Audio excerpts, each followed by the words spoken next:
What's up, peeps? This is Todd and welcome back to my show. Today I want to make a video about how to conquer your fear and just pretty much take the world head on. If that sounds good, let's hop into the video. I struggled for 2 years before I finally got the balls to make this YouTube channel. Getting on YouTube, it can be scary because you're putting yourself out there, especially in my niche, which is the personal finance niche. It is so saturated with so many fake gurus, and I really didn't want to be lumped into that category. So it is very normal to want to stay within your comfort zone and not do anything that's scary to you. People get into their routines, they get into their little loops, and they just want to stay in that small circle because they're afraid of what bad things can happen to them. But for me, I hate feeling stagnant, I hate not growing, I hate not developing as a person, and I knew that the only way to sort of get out there and expand my own self was to put myself out there and sort of risk, reputation and all these other things to basically get myself out there and into the public eye. I think it's really easy to look at successful people who are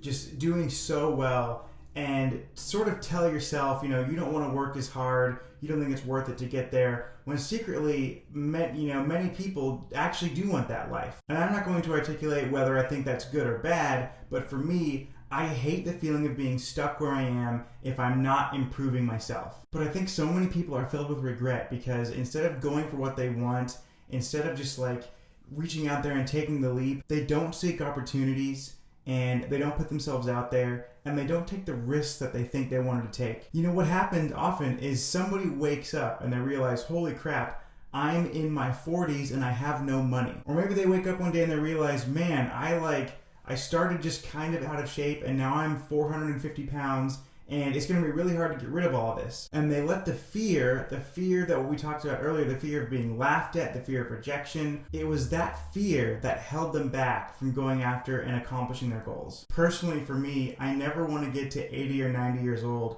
and look back at my life and have a mountain of regret. I believe that that's probably as close to hell as there is looking back at your life and wishing you had done it differently, wishing you had taken more risks, wishing you had tried more things, wishing you put yourself out there instead of just being scared and playing it safe. When I was in my early 20s, I made the very hard decision to drop out of college. Now, I was scared to do it. I knew that college wasn't right for me. I knew that I was not the type of person to actually succeed in school. I reject the idea that there's just one right way to think and one right way to do things, and that is pretty much what our school system tells us, at least higher education. It's very much inside the box thinking. I knew that after the first semester, but I waited 3 years and spent 3 years worth of tuition before I finally decided to drop out. So a lot of people tell me that the mistake that I made was dropping out of college and not just finishing, but in reality, the mistake that I made, my personal mistake, was I stayed in college too long. I should have gotten over my fear of failure and fear of rejection and fear of what other people think. I should have gotten over that much quicker, and I should have dropped out sooner. I think that in life, fear is the number one thing that holds people back.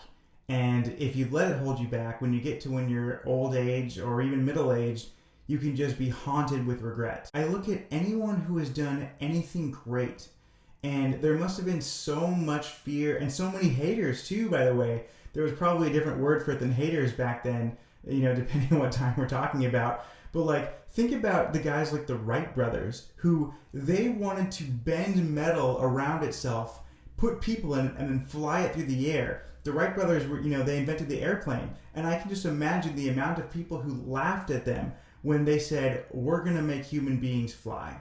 When they said that we're going to take this and we're going to conquer human flight. They were probably laughed at and ridiculed and told they were crazy. But the thing is, they were able to push the fear out of their mind. They're able to just get the gumption and go after exactly what they wanted. There is a book that I think you guys should read, and it's called The Subtle Art of Not Giving a F***.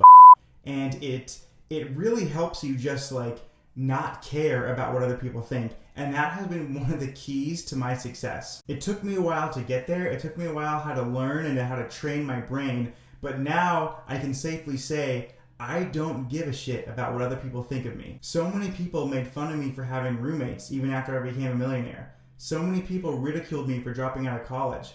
I have countless people making fun of me for driving a 2009 Ford Focus. And the thing is, I don't care. None of that noise bothers me. And as soon as you guys stop caring about what other people think that fear that you have, that fear that's holding you back, that will go away. Every time you do something that's difficult, your mind starts to rewire itself so that it becomes stronger and it's more adaptable to change, and you become more rugged of a person who can handle it. Great things can only happen to those who are willing to go out and fight for it, and those who are willing to face their fear and conquer it. Dropping out of school ended up being a great decision for me because I was making 6 figures just 9 months later. I have a lot of people message me now because they're afraid to buy a house, and many of my friends and family ridiculed me for buying a house with my girlfriend. We're married now, but at the time we were just dating, we weren't even engaged. And of course today, that one house turned into 2 houses, which turned into 3 houses, and now we are up to 6 houses, and we collect over $460,000 a year in rental income. My wife and I became millionaires in our 20s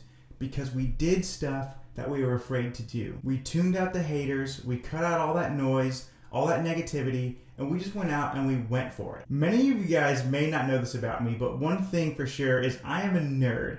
No question, I am a nerd. And one of my nerdy things is I have a guilty pleasure, which is professional wrestling. Yes, the fake stuff. But a couple years ago, I happened upon a wrestling school in my state, and I met a man who was a trainer there, a great man by the name of Buddy Wayne. And in that wrestling school, I met another young man named Sam, who now wrestles under the ring name Darby Allin and is on TV every single week doing what he loves, mixing it up with guys like Chris Jericho, wrestling legendary guys. Now, you watching this, maybe you don't care about wrestling, and that's totally fine.